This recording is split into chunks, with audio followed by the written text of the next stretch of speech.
Good evening, friends. Oh my goodness.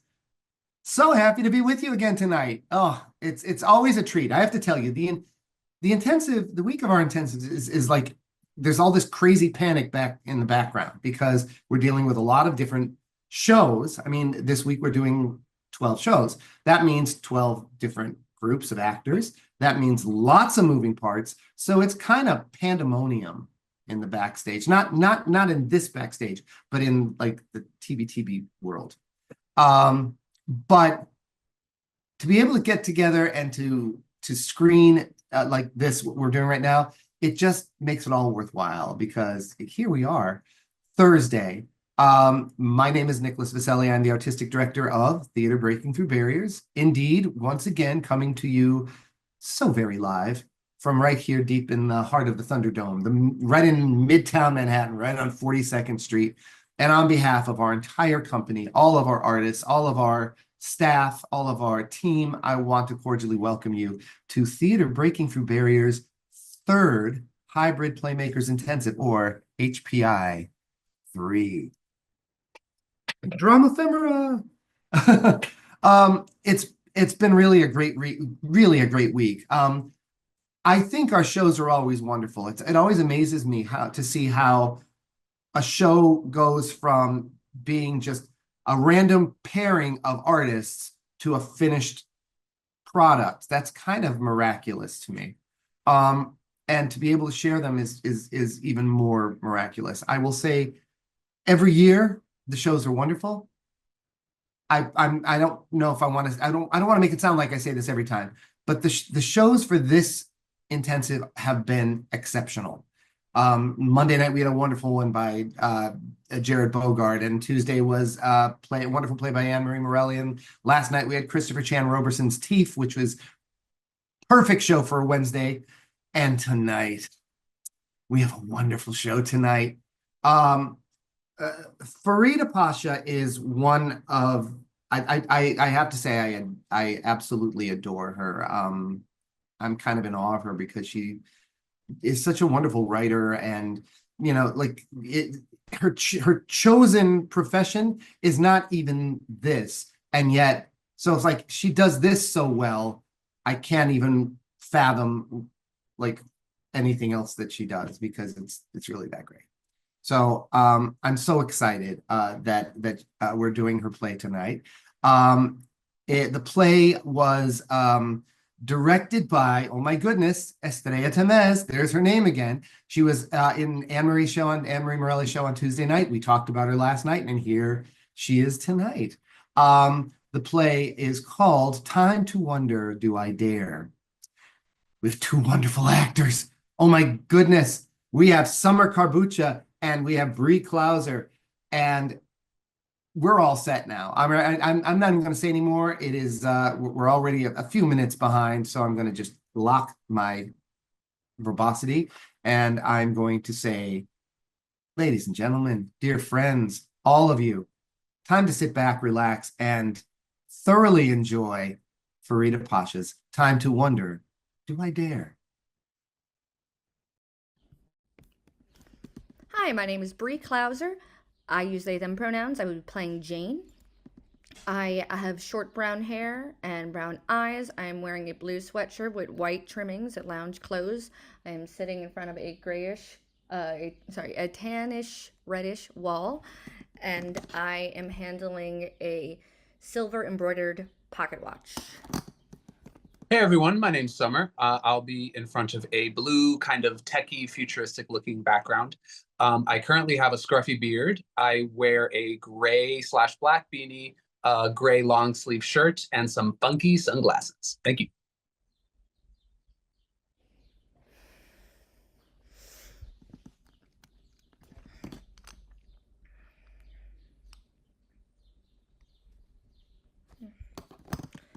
How much is this watch worth? More than you paid for it. I didn't pay for it. I found it. Exactly, Einstein. You're not Google. And you're not as slow as Google thinks you are. Hey, I'm not slow. It's time to process. Maybe if you were slower, you wouldn't be so rude. Oh, I like you. Hi, I'm Gene. Are you AI? How do I turn you off? If only we knew. Wink, wink. Great. It's like they paid a computer to watch Bugs Bunny all day.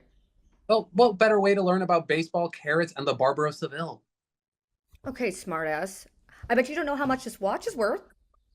It's priceless. That could mean incredibly valuable or utterly worthless. Ah, the English language. All the joy and pain of a dog chasing its tail and then catching. Okay, Jean, look. I need money. I haven't had an egg in 3 months, which probably saved me from bird flu, but I need the amino acids, and I'm this close to selling my egg, so either tell me how much I can get for selling this watch, or I'll turn you off and I'll go read a book. Whoa, whoa, whoa, whoa, whoa, whoa, whoa. Who's being hasty now? I'm just trying to help you. Is this how you want to use your 3 questions? Since when does the internet limit searches? I ask for a first edition of Middlemarch, I get nothing. I ask for porn, and I get 25,000 preloaded pages. I think that tells you more about you than you think it does. All right, how do I turn you off? Is it this thumbprint thingy? No, wait, wait. I'm not AI. I'm Gene. And you have 3 questions that I must answer. And it's best for both our sakes if you don't waste them on minutia like the watch I live in. Wait, so you're Jean, who lives in a magical object and miraculously grants the answers to long desired questions like a genie? Jane, see Spot, run! Run, Spot, run! How do you know my name is Jean? Not answering that. Come on. Ask me something real. I'm ready. I've been in there for 20 years, and the last guy who trapped me wouldn't ask any questions. You just make statements and watch me react like, looks like rain. And then, of course, I have no poker face. I mean, look at me. And that's how I spent 2 decades on a hippie's couch watching All in the Family. Do you know what that does to a person? Oh, I'm twitching. I'm so sorry. That sounds awful. Thank you, Jane. You know, you were right to leave your last relationship. And the time you spent reminiscing about it is just a way to protect yourself from getting close to anyone else until you've healed enough to stop questioning your judgment. Whoa, that was like a lifetime's worth of therapy.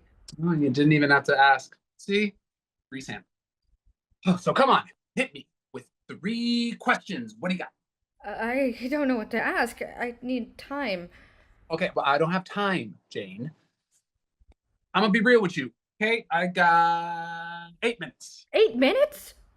Every 10 years, my contract gets renewed, and this year it's up in 8 minutes. Who's got you under contract? I'm not answering that. I need to answer 3 burning questions that will turn your life around, or my service is incomplete. And let's face it, if you keep going the way you're going, you're gonna get scurvy. How do I know I can trust you? How do you know you can afford not to?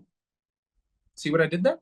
I answered your question with a question, which means I technically didn't answer it, and also probably annoyed you. All right, who are you working for? The deep state? My employer is classified. I don't believe you. Well, you're right. I lied. It's not classified. See, you just lied. How am I supposed to believe you? Okay, well, if we only trusted people who never lied, we couldn't trust anyone. Now you got me. Isn't there anyone you trust who's also hurt you? I'm not answering that. What can I do to convince you? Maybe you can start by listening. I'm trying to understand how this works, and I don't read faces so well, so... Okay. I hear you. Let's try this your way. I'll be clear. You ask 3 life-changing questions in the next 7 minutes, so no pressure, that I answer. You live your best life, and I get to go home. The last guy got 20 years. I only get 7 minutes? Okay, he didn't care what happened to me. My luck, I cross over into the afterlife, and the first guy I get stuck with just wants company. Thank goodness he finally kicked the bucket. I didn't say how he died at the estate sale. I just told you. He kicked the bucket. It was full of mulch. He got splintered. It festered, and what do you know? He got sepsis. This is not lowering my anxiety. Anything can happen, Jane. He didn't care about me, but I feel like you do. Right? You're a good person. You try to act in a way that benefits everyone. Aren't I a part of everyone? Maybe? Oh, I'm appealing to your benevolence. Please ask the questions and set me free. This feels a lot like Aladdin. Well, Disney is deep like that, Jane. Slightly racist, but deep. So if I don't ask you a question right now, you're stuck with me for 10 years? Oh, or you're stuck with me for 10 years. Oof. Can you imagine that? A smartass like me saying I told you so every 5 minutes, rushing you along, making you doubt yourself more than you already do. Yeah, I can imagine that. My older brother was a smartass too. Well, perfect. Then you know how to work with my circus of a personality. No, slow down, Jean. I said was. Skiing accident. When we were kids. He French fried when he should have pizza. Oh. But you were fine. I never got off the lift. I'm guessing you don't know anything, really. So why should I engage you in issues of life-changing importance? Okay, no, slow down, stop. Wait. Okay, I don't know everything. You're right. It's more of an Alex Trebek thing, but I do have access to the people who do know everything and a really sick mustache when I want. But I can really help you. Okay? Try me. What have you got to lose? Just thinking of the Jeopardy theme gives me hives, but okay, I guess it makes sense. I know. That's why I said it. So, first question. Are you muted? No, I just don't know how I'm possibly going to think of 3 life-changing questions in 7 minutes. 6 minutes. Ah! What do people normally ask? Oh, don't ask me that. If you ask me 3 random questions that have no impact on your life, I fall short of my service requirement and the contract renews. But I don't know what to ask, and I can't read your face, and I hate being rushed. Okay. All right. Well, we're going to figure this out together, Jane. Okay? Look, rephrase your question as a statement. Okay? Think of it as reverse Jeopardy. Like a game. Okay? I do like James. Okay, rolling for 500. This is what people generally ask genies. Oh, okay. Ooh, what are lottery numbers? How to make people fall in love with them? Who killed JFK? Why bad things happen to good people? And if God is real. I'm guessing this is a bad time to mention I'm a Libra. Meaning? Super indecisive. I once got stuck in cement playing hopscotch as it dried. Okay, just pick one, Jane. You're a curious person. There must be big questions floating around your cerebrospinal fluid. Well, I do have a PhD in statistics and decision making. You're joking. No, I'm not funny. That's why I have a PhD in statistics and decision making. Okay, well, isn't one of the tenets of good decision making framing the problem? You mean there are no unsolvable problems, just problems that are framed incorrectly? Right. So frame the problem, Jane. Okay, all right, I can do that. So there are 3 questions I can ask that will markedly improve my life and simultaneously fill the requirement you have of being of service so you can be released from genie bondage. Okay, good. Go on. Well, money is obviously a problem, so okay, I'll bite. Jean, what are the winning lottery numbers for tomorrow night? Oh, okay. Ooh. 8, 30, 35, 47, 60, and the magic ball is 2. Can't be that easy. I won't know if you're telling the truth until tomorrow. Just trust me. We need to keep going. Okay, what else do you need to know? We only have 2 more questions left. God, how am I going to choose between what is the meaning of life, or is God real, or should I send my ex a happy birthday text? Okay, do you want me to answer that? No. Do not answer that. No. Okay. Statistically, there must be some answers that don't result in happier lives. People have all the data in the world and they're still miserable. Like, if I knew how long I had to live, or if this is the best my feet were going to look, that would be the end of me. Okay, so we've eliminated personal fortune teller questions. Smart. What's left? I'm curious about history. The JFK and who really wrote Shakespeare stuff. Yeah. Yeah, the issue is that's not going to change your life for the better. It'll just make you feel vindicated and superior, which is a recipe for bad decisions, bad relationships, or starting cults. Think, Jane. Come on. What do you absolutely need to know? Whether I was really an asshole to that girl in 2nd grade who wanted to join my treehouse club. That wouldn't improve my life. That would just append a molecule of certainty to the Leviathan of doubt I live with every day. Oh, this is helpless. I wish my brother was here. He always knew how to make messes look fun. Okay, well, I'm here, Jane. Come on. You just said it. What you want to know isn't what you need to know. And now that you're a few $1 million richer and can take care of your basic necessities. Maybe I can think of the higher order of universal questions. the ones that will actually improve my life and help humanity. Such as? Well, that's, I guess, Okay, don't think, just ask. am I pretty? Oh, no. Shit, no. Seriously, Jane? That's your question? No. Oh, okay. Oh, whew, thank the Lord, which, whose existence I cannot confirm nor deny. My question is, am I hot? But pretty sounds too, am I pretty? You're serious? Because I'm gonna answer. Yes, Jean, I would like to objectively know, with no sugarcoating, no politics, and no jealousy, am I hot? You know, I hope this is as important as you think it is. Judges. Yes, Jane, you're hot. That's it? Yeah, that's the answer. That's not an answer, that's a response. What's the difference? Well, you should know, Mr. Rocket Scientist. Okay, rocket science isn't that hard. You have a PhD watching Bugs Bunny cartoons. You should know that. Oh, we have 2 minutes left, man. What do you need to know? I can't handle this stress, and now that I'm rich and hot, why should I have to? I'm not going to answer that. Jane, come on. First off, you know that statistically speaking, winning the lottery usually ruins people's lives, and B, being pretty never solved anything. Just look at Marilyn Monroe or any of the Kennedys or the cabal of female movie stars who killed JFK. Don't repeat that! I won't. Oh, God, there must be one question whose answer is going to turn your life around. Well, if you can help me instead of just barking at me. Okay, how can I help?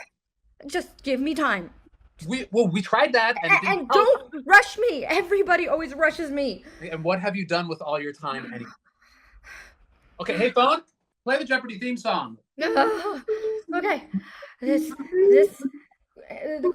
question, the answer, will help me be the best version of myself and sustainably improve my life despite my good looks and wealth. Jane.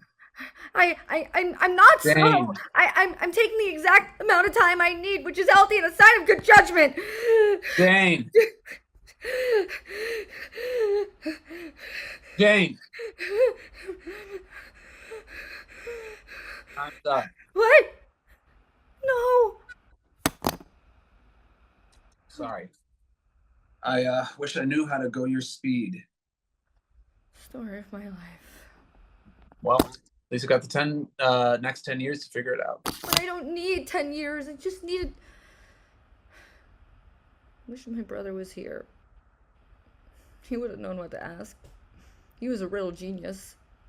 I know. Oh, darn it. Now I know what I was going to ask. If your brother was okay? No, I wouldn't be prepared to hear it if he wasn't. What I was going to ask is what he would ask. See, there's this old riddle that he loved, where a girl gets lost and ends up at a crossroads. She can either go right or left. And there are two boys, brothers, at the fork in the road. One always lies, and one always tells the truth. And she can only ask them one question to find her way. What does she ask? She asked them, if I ask your brother which way to turn, what would he say? Oh, I get it. The lying brother will lie and give the girl the wrong answer.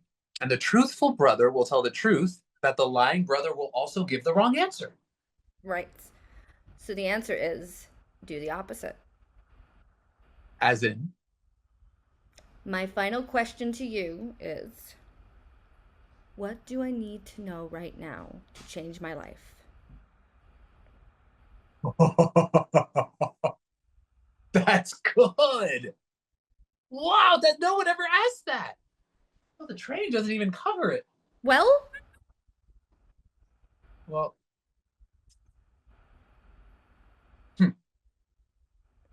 I don't know if this makes sense, but the answer they're giving me right now is life's a tragedy going forwards and a comedy looking backwards.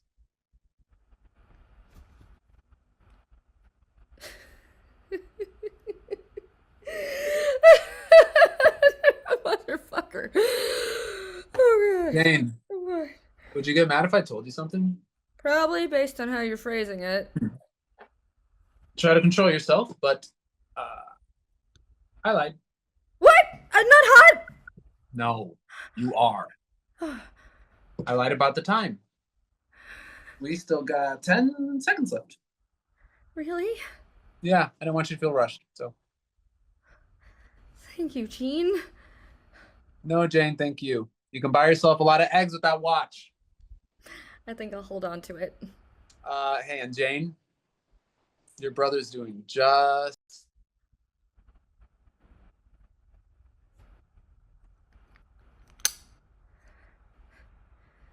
It's about time.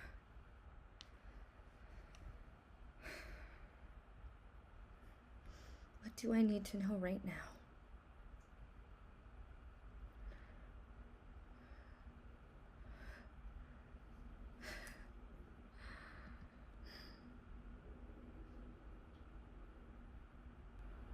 Wow. What a great show. Oh my God. So wonderful. I love this. It's got to come. Everyone, come on. Let's discuss, please. Oh, so great. Fareeda, Estrella, Sommer, Bree. I've invited Steve Asher to come on tonight. Steve's our general manager, our GM, and I just want to be able to have Steve to actually bounce some questions as well, because I get sick of hearing my own voice. So it's great to have him. Just a side note, everyone, I'm also really excited to say that Steve is actually going to be directing one of our shows that's going to be playing this Sunday. So you're going to get a chance to see Steve doing his directorial debut with TVTV. So I'm very excited about that. Yeah. I first of all, Fareeda, I'm sorry. I don't want to keep, blowing smoke here, but you really are wonderful. And I just love how you put all this together, because you write comedy so well, but yet there's this wonderful undercurrent of there's like this real, I guess, a spirituality behind it and all this. And I love this piece. I really did love this piece so much. When you guys got together, how did you come up with this? Like what prompted, what incited this?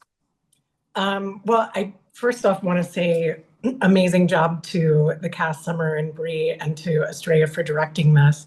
This was very much a team sport and a team endeavor, true to the spirit of Playmakers Intensive and TBTV and kind of the rules we got. We walked in just with the theme, and everyone was really open, and Sommer and Bree and the Sirens of New York City all were part of the concoction. And Estrella talking about the work that excites them, kinds of things that they like to play with, genres. And I think we ended up with and our thoughts about what the theme might be. So it really was a group effort from the start in terms of the concept. And I think the only idea from that first meeting that we had that I walked away with to kind of play with was the idea of two people who never can quite sync up, like they just go different speeds. But if there were, when you're walking on a subway platform and somebody else kind of who has a different stride and everything, they just kind of sync up for a moment and then you disperse. So like, what would that be like if these two people could do that? And then genre-wise, I think Sommer said like maybe horror or like Twilight Zone. And I think Bree said something about comedy. And I was like, you know what?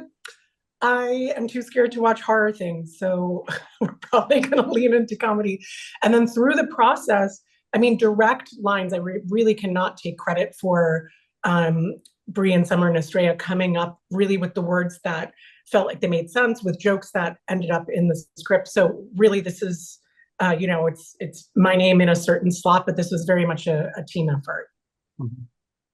I love that. I mean, I think that's obviously that really sort of embodies what we do here. Obviously, we want everyone to do their individual jobs, but the fact is everybody's input really helps fuel this and make it a very personal experience. Personal plays, but just hopefully an experience that's not just another job. Oh yeah, sure, it's another gig, but to be able to work together to create a product that you actually have a vested interest in is really kind of cool.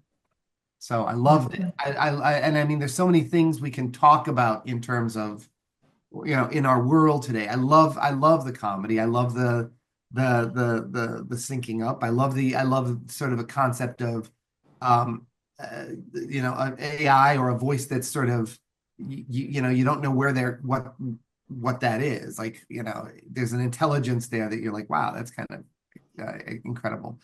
But it was so well done, and you guys just really nailed it. Bree and Summer, you never worked together, have you? Like like anything? I think I did like a reading like way, way, way, way, way back with Everett Quinton. I think that's when I met you. It was I At the met you at public? TBT. No, no, through TBTB. It was like Yeah, in yeah, 2017 we did Oh, the Jungle. yeah, Queens. Yep, yep, yep, yep. yeah. It was a very long time. But yeah, I think that's when I first met you. And but yeah, it's been a while. Yeah. Yeah. And we were supposed to, I don't know if you remember, Nick, in 2020, I was doing one of these Zoom readings. I don't know if it was the same exact kind of program, but I had a loss in the family at the time and had to drop out. And Bree was in that one as well. So this is kind of Oh, like See a that? return to form. I love when that happens because none of this is planned. Like, there was no way that I would have said, oh, well, they were supposed to work together in 2020, so we're going to put them together now. That was just the way it was meant to be. So, Yeah. and this was great because it was really just the two of you, and you got to see the energy and the dynamic you had together. And Estrella, I need to talk to you about this because, tell me what it was like for you in terms of, well, not only helping to create the work, but balancing the energies and sort of calibrating how this thing flows. Yeah, it's really amazing to step on that side of this art because I haven't directed in a while. I think I directed for you guys. It's been a maybe a year or two. I can't remember Yeah. the last show that I directed, but taking off the writer hat, the actor hat, and getting into the director hat, but still being influenced by those things. Like I knew certain things that Fareeda was saying just from a writer's perspective, and then I knew what the actors were feeling from an actor's perspective. So it's really kind of cool to have all of that experience behind you, because it does. I think it gives somebody who's never acted before but has a director's eye. There's still a different perspective, right? So you still you'll see things a little bit differently. And so it was I felt like I could kind of walk in everyone's shoes, and everyone works so differently, not just in the people in our show, but in every show, right? Everybody has a different process and a different way of working. And it's such it's a delicate balance because you don't want to direction. It's like you want to kind of coax, and because you've directed, so you want to kind of coax and even like, how do I want to be directed as an actor, right? You don't want people line reading for you. You don't want people like putting it on the nose for you, because how I see something is going to be different from how Bree and Sommer see it. And even Fareeda, because she's also an actor, and I think you've directed too, Fareeda. So she's all maybe. So it's that delicate balance, right? Of just kind of opening up different perspectives, and which is what I think is so beautiful about that first conversation that we have for the writer to get a sense of where they want the project to go. And it's very much a combination of all of our visions, right? But ultimately, it's Fareeda's writing that kind of takes us someplace. But our conversation was so amazing, and we had so many different, like even just the genres were all different. I think all of us had a different genre that we saw, but I think it kind of pulled from a little bit of maybe not the horror, because both Fareeda and I were, no, we can't watch scary movies, but I think she really captured, and not that, I think it's so the characters have a little bit of the actors like real personalities in them, but it's not completely molded for them. So I like that Fareeda knew their personalities just by our conversations and was able to write extended versions of those, which was really cool. I think watching it come together. Sommer, he just like fell into that so perfectly. Like all of his mannerisms, his facial expressions. I mean, we talked about a couple of lines like, well, what do you think this means? And what do you think this means? But he just like embodied this genie, which was amazing. And Bree had that skepticism from the beginning, right? Was that like, do I believe this person? How much do I divulge of my like, you know, inner feelings and inner thoughts? And so it was just so interesting to watch this come together. And they were both so, they just, I don't know, the characters are just so brilliantly crafted for them. And it was a real joy to see this come together. And I've been with you guys now for, I think, around 5 years. And I always was like, I want to work with Fareeda. And finally I got to work with Fareeda. So I have always admired her writing, and I've always admired her acting. I think she's uber talented. So it's just an honor to work with such a talented cast and writer. Don't hide, just say thank you and accept it. I know we realize that we're both Libras. And the fact that she wrote the character is a Libra. And I think Bree said you have Libra rising. I'm Libra rising, so you know there's a whole lot of indecision in this. Yeah. I will say the characters are close to us, but not exact, just like Estrella said. But I hadn't worked with Fareeda before. Bree, I don't know if you have, but so it's kind of like an expansion of the first impression of us, you know? So interesting that, you know, smart ass circus of a personality already came across in like a couple meetings. I love that. In the best way. I know, I love it. It was just it's kind of cool that it's like, oh, okay, that's like what's brought into the room and like the energy. And so I think that's why it worked so well, because it was close, you know, but still gave us time to play. And if you don't mind me saying, I feel like the conversations we had were inspired. I think we were talking about people on the neurodiverse spectrum. Like for me, I'm actually very speedy and very quick with answers. I'm very impulsive, unlike Jane. But I know people who really do need time to process, and in my life sometimes I'm like Jean rushing them along. So I think I was like, what a lovely autistic coded character this is, and I really love Jane. So great. I love that. So much of this, it all, the way it came together, the way you guys all are sort of syncing and firing together on all of this, it just really is like a match. It's like a match made in heaven. I don't know what else to say other than it's nice to just leave things up to the fates, because it did have a wonderful way of bringing you all together to create this really great piece. I love this piece so much. Steve, what do you think? Tell me what you think. You're being so quiet. Oh, there you go. Oh, you're back on mute. I'm a technophobe. I loved this piece. It's funny. There's a moving side to it kind of underneath. The first question I had though was for Sommer, which is you intimated that at the first meeting there's a certain smartassness going on, but how long did it take you to kind of your character was so consistent throughout. How long did it take you to kind of form this guy in your head? Well, I mentioned the smartass thing. Now I'm gonna have to live with it for the rest of my life. I kind of just went with my first instinct as far as reading it the first couple times went. And it's pretty close to what we ended up with tonight, I think. But I was just telling Fareeda this yesterday. We had like a line run through quick rehearsal, Bree, Estrella, and I. And my Wi-Fi wasn't working well, so we had to do it without video so that it wouldn't glitch out. And so we did it sans video, just voice. And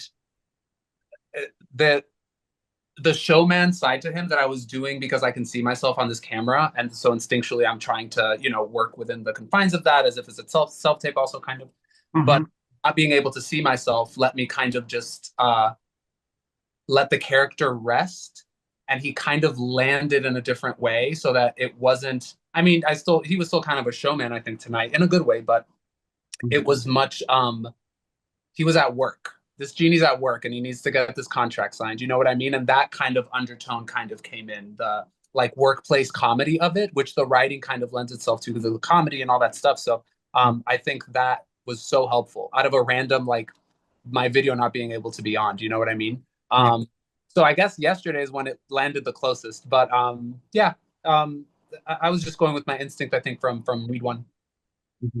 Okay. And I keep looking at you, and I know, forgive me, and this will, of course, date me. You guys probably won't even, well, some of you will. You sort of had, let me just see if I can pull this up here. Hang on. You sort of have, you resemble Jamiroquai. I'm like, you got a Jamiroquai thing going on. I don't know if you guys know who Jamiroquai is. Who? Yeah. Jamiroquai. Don't worry, I'm gonna pull up a picture. Oh, okay. I was Just be patient, talk amongst yourselves. Steve, ask another question. Ask another question. Oh no.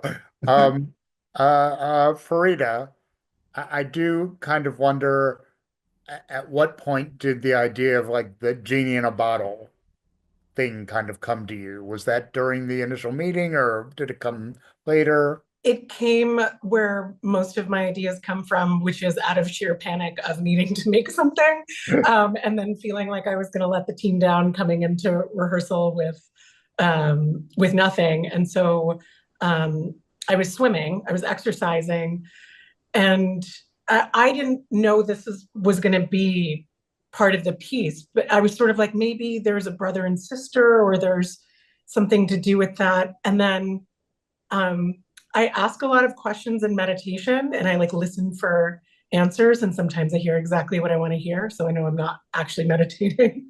But I was like, I ask all these useless questions that really don't, sort of like, should I take the train or should I take an Uber? I feel like I'm constantly, and there's something nice to that of kind of trying to constantly be in touch with like, what's the best thing for me to do right now? But then there's just a constant questioning, or like an idea that I could be doing things better. I could be doing them better than I'm doing them now, instead of just living sort of in the moment or asking things that really matter.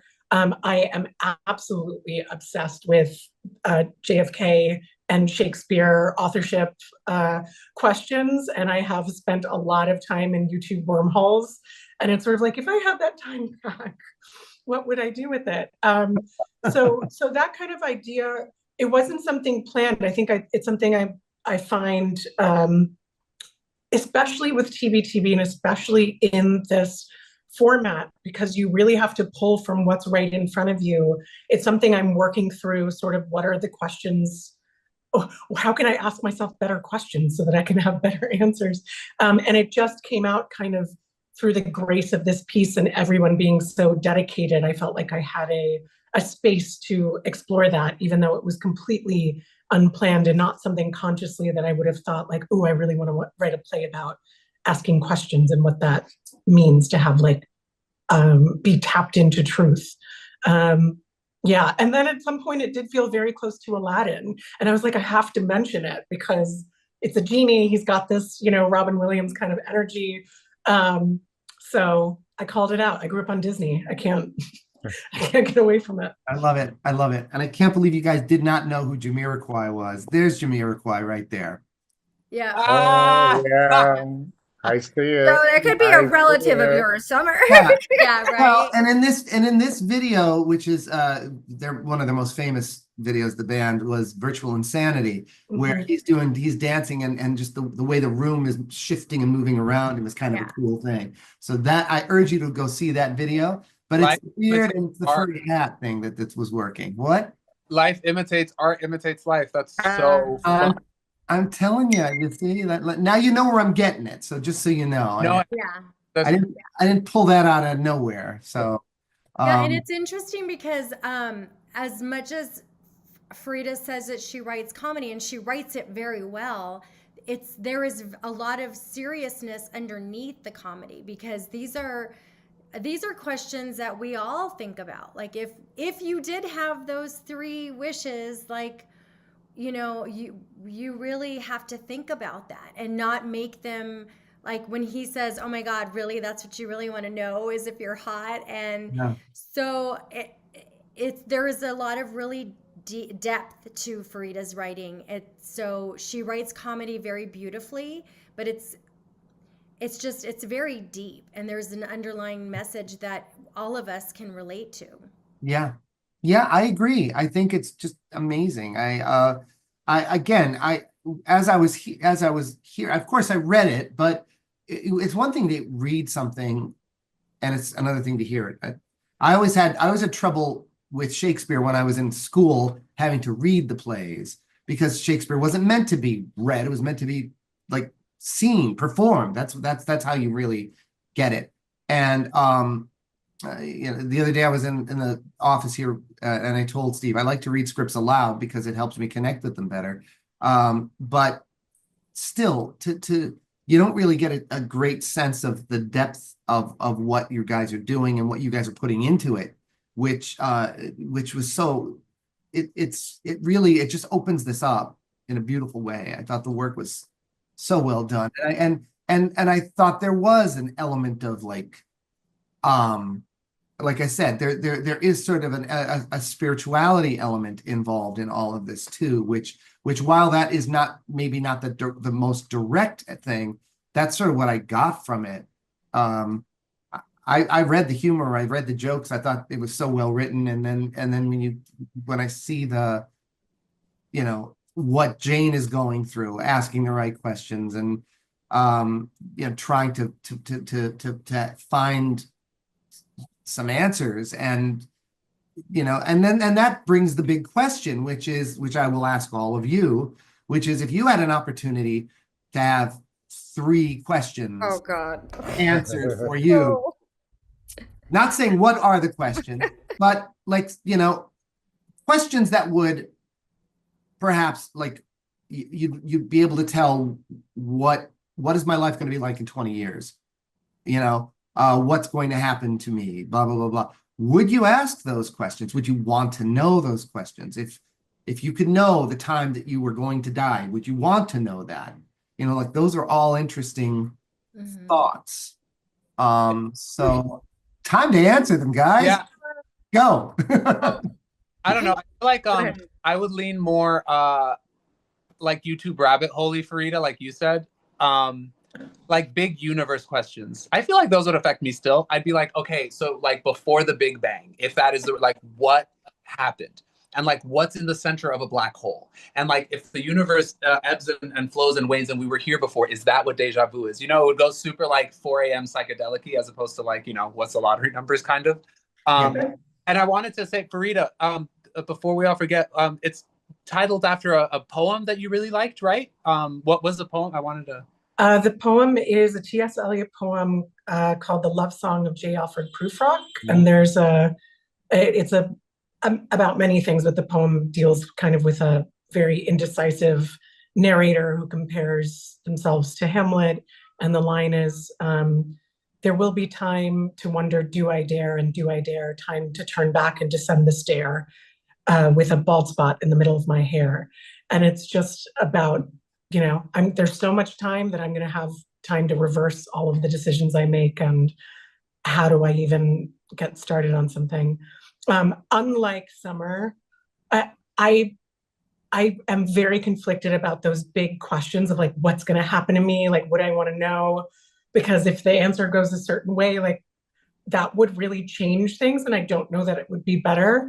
And I find that I do find myself thinking things like, what is the balance between fate and free will? And then I'm also should I visit my mother this weekend? Like there's just my brain, my soul does not have a sense of scale when it comes to questions. Like they seem equally askable and interesting, and it's just kind of whatever buzzes at the moment. But yeah, the idea of having to ask 3 questions, I actually am quite decisive in many things in life, but when it comes to, I think this scenario would make a lot of people feel very stressed. As you saw, Nick, when you asked the question, I we all know. were like, I don't know. I don't know what I would ask. Have to ask. Have to. You have to. Come on. Well, it's interesting that, so even though like we have a genie, this genie asked questions, not for wishes, because I feel like if it was you get 3 wishes, I think I would be very decisive of like, okay, solving problems for like, the greater world or people in my life and things like that. But questions are so, questions are ephemeral, just like DRAMAPHEMERA.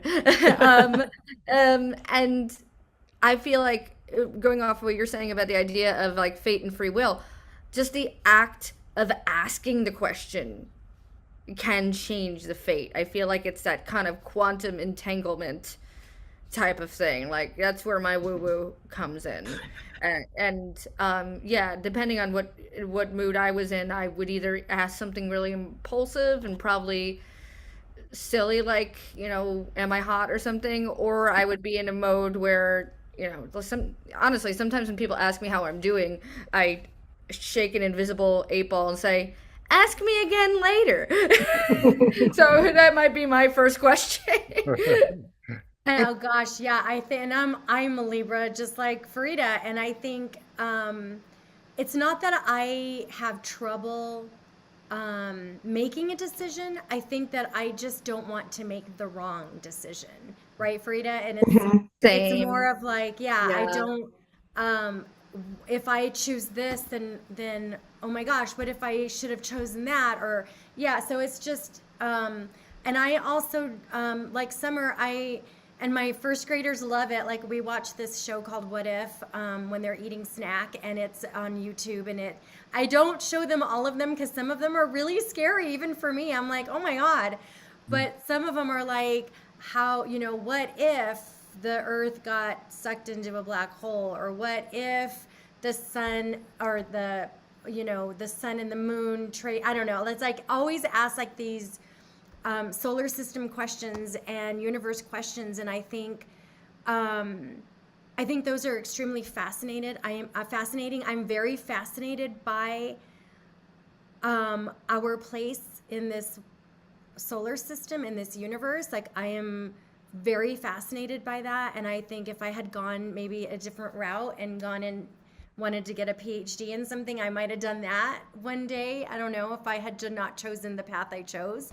But also the answers, like we had this woman come from the university, from New Mexico State University, to talk to my class, and they did a project about the sun, and she actually she and a couple of people in her department study the sun, and they look for solar flares, and she was telling us, like, she's like, well, how much do you want me to say? And I'm like, well, just remember there's 7.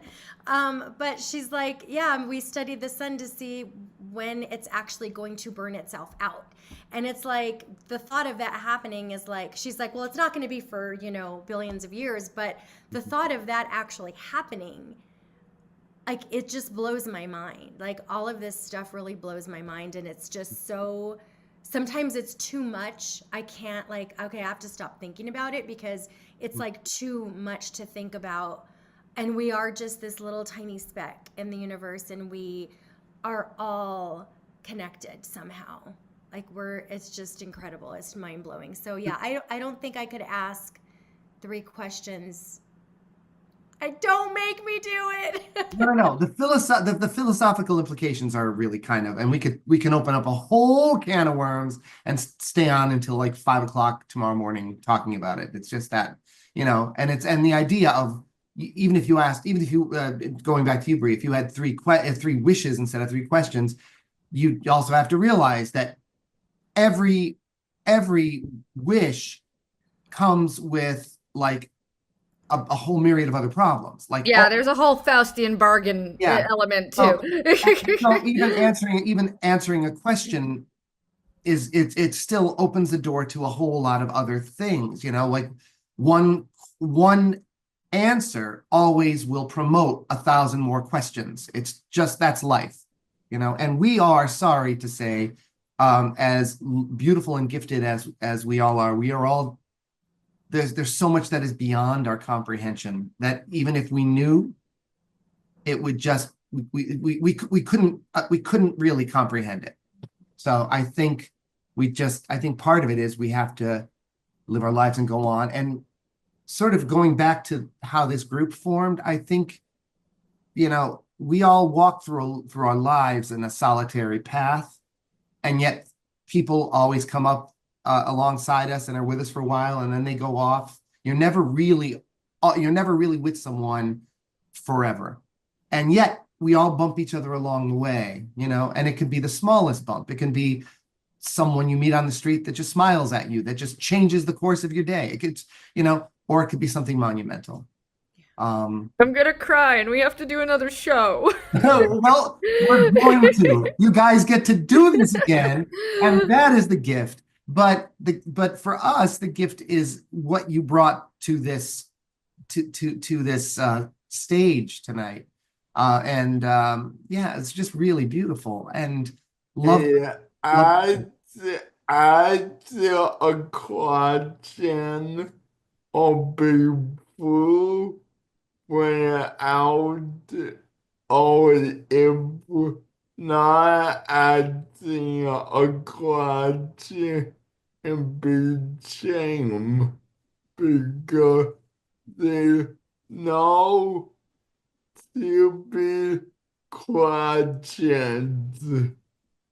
Absolutely. I think asking questions is important. It's important for who we are. But I think it's always interesting to think about how, like, it's sort of like I said, it opens up this whole, it's like you open up a door and see this infinite number of other doors. And it's always just moving through it all, which is kind of, it's what we do. Well, and every time some want is fulfilled, then there's always going to be more wants, right? And more,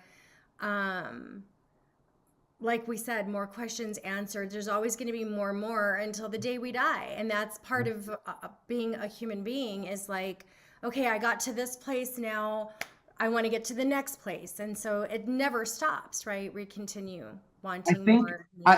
I think to that point, I think, human